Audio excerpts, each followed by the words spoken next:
And the issues are important. The issues of, birth control and so forth, that they're trying to, use the side issue. The Democrats only talk about, birth control when we've got vote fraud going on. We've got a president that's trying to get us in the war. Mr. Peace, Mr. Nobel Peace Prize, can't offer the olive branch. He's talking about war, right? Talking about bombing, right? What would be the best time? How would be the best way to go about it?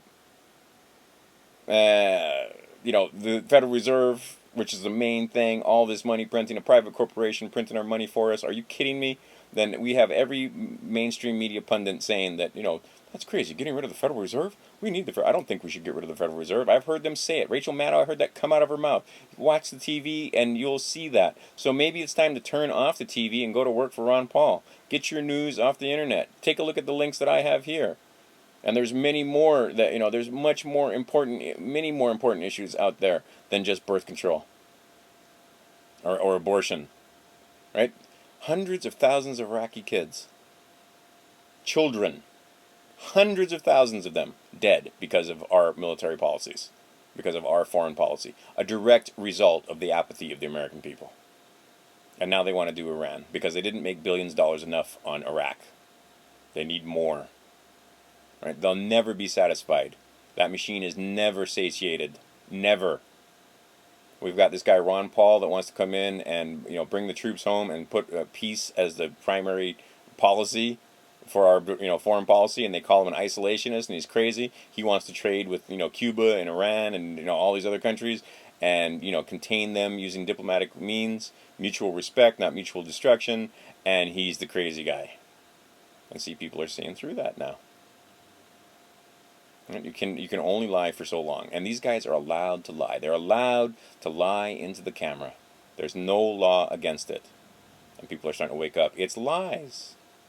Let's take a look at some of the things because of the links that I have here. Use the links to your best advantage. Again, look at that link that says the Ron Paul campaign complains about state GOP shenanigans. Look how they use the word shenanigans, and just look at the way it's slanted and written.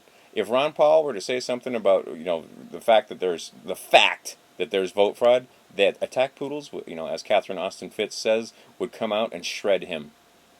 But you have to make it so that there's no way they can deny that it's fraud. There's no mathematically. You have to prove it. You have to authenticate and verify. If you have direct knowledge of it, you need to file a complaint in a court of law, not just complain on the internet.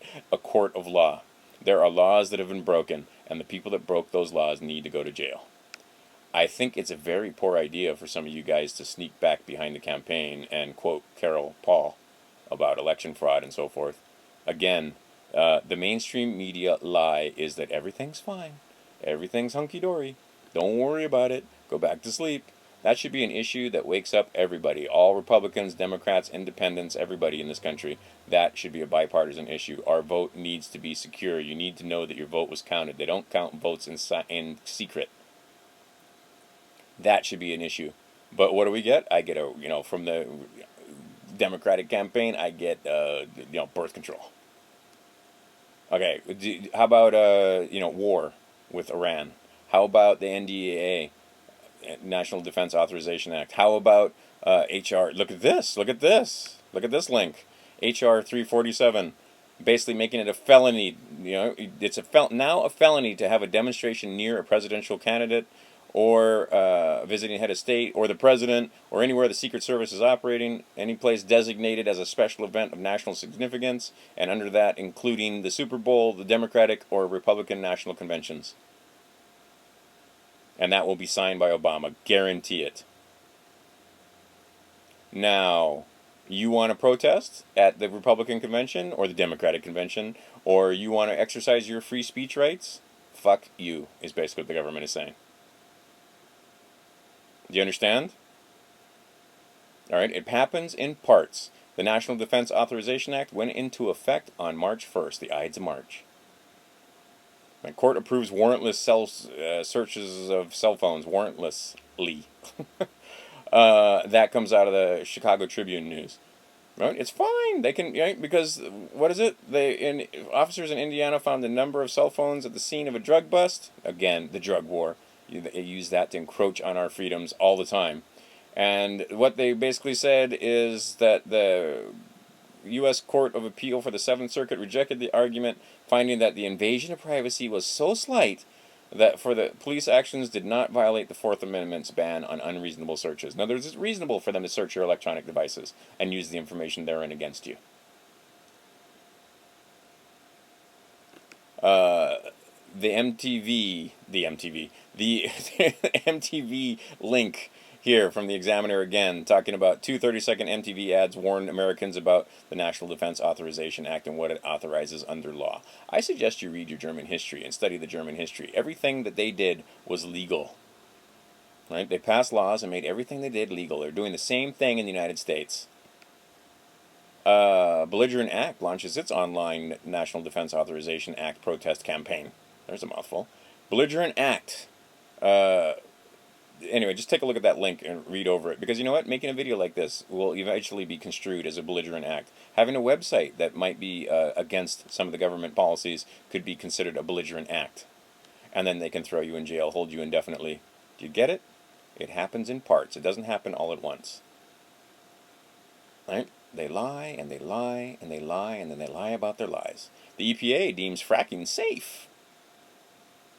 Gasland says something else. Have you seen that documentary, Gasland? I would take a look at that documentary. And understand that that guy was trying to film the government, like the Republicans, in a meeting where they were basically taking bribes from the from the people that want to do fracking.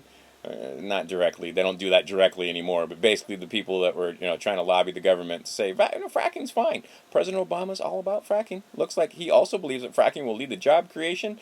And President Obama for fracking. Awesome. You Democrats just keep looking the other way. Just keep making excuses.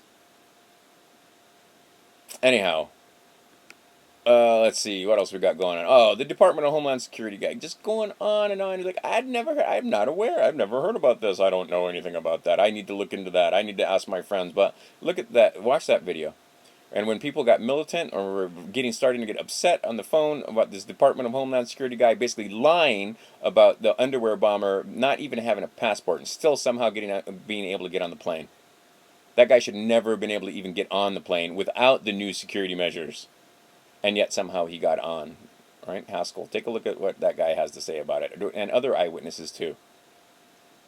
Now, they bring up the point that once that got into the limelight, now suddenly we've got all these airport scanners and all this other equipment that's being sold because they're warehouses. Nobody wanted that equipment because those devices are not safe. Again, mathematics, physics will tell you that those devices are not safe. 81%. Let's go on to 81% of Israelis oppose unilateral strike on Iran. People want peace everywhere. Israelis want peace. United States wants peace. Iranians want peace. We all want peace. It's the government and the warmongers that want war because they make money off of it. The military-industrial complex, which is owned by the bankers. Again, it comes back to the bankers, the Federal Reserve, the central banks. Every time it comes back to these guys.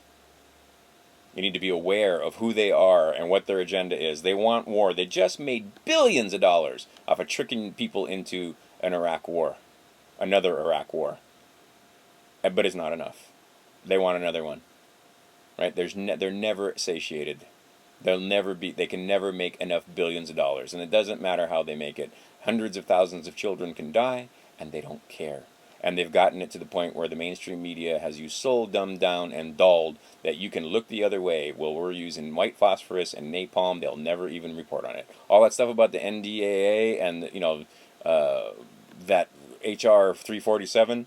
Has the media explained that to anybody? Has there been shows about it? Has Stossel had a half hour on any of this? Has there been shows on Fox News or CBS? Right? They don't call it CBS for nothing. About all these different encroachments on our freedoms? Not a word. People are unaware. I mean, they're literally unaware if they're watching the infotainment. So turn off the infotainment and get to work for Ron Paul. Get people aware. Because once people start hearing about this stuff, they wake up. And when they find out, see, you can well document it now. That's why I give you these links. Because now it's not just talk. It's not just hearsay. It's not just some guy spouting off on the internet. You have links and links to links and more links where you can prove that it's not just hearsay. It's not just conspiracy theory. The media is now, ramping up the war for Iran again for these warmongers, using the same excuses and lies as they did last time. And the motivations are the same: money. The central bank wants to knock over the Iranians because they don't have a central bank that's beholden to them. They're not enslaved by debt to them like we are. And they want to change that. And they'll make up every kind of excuse about weapons of mass destruction and nuclear weapons and all this other stuff. All right, Ron Paul wants peace. Ron Paul would bring the troops home. Ron Paul would put an end to this. So of course, they're going to do everything they can to denigrate Ron Paul. And if he would say something about vote fraud, oh, that would be a great arrow in their quiver to make it sound like, yeah, that's that crazy old man. Because so many people get their news from the mainstream media. Right? And it seems like many members of the Ron Paul campaign get their news from the mainstream media. Right? Again, we don't need to be against Obama. We need to be pro Ron Paul. But all you have to do is expose the fact that all Obama is more Bush. He's out-Bushing Bush. The Bush-era torture architects call for indefinite detention. Who wrote that indefinite detention bill? Ron Paul was absolutely against that. And Obama, right? They made this story, this theater about how he might veto it and how he was a party to writing that. Right? They got caught in that lie. They just lie to you and then lie about the lies.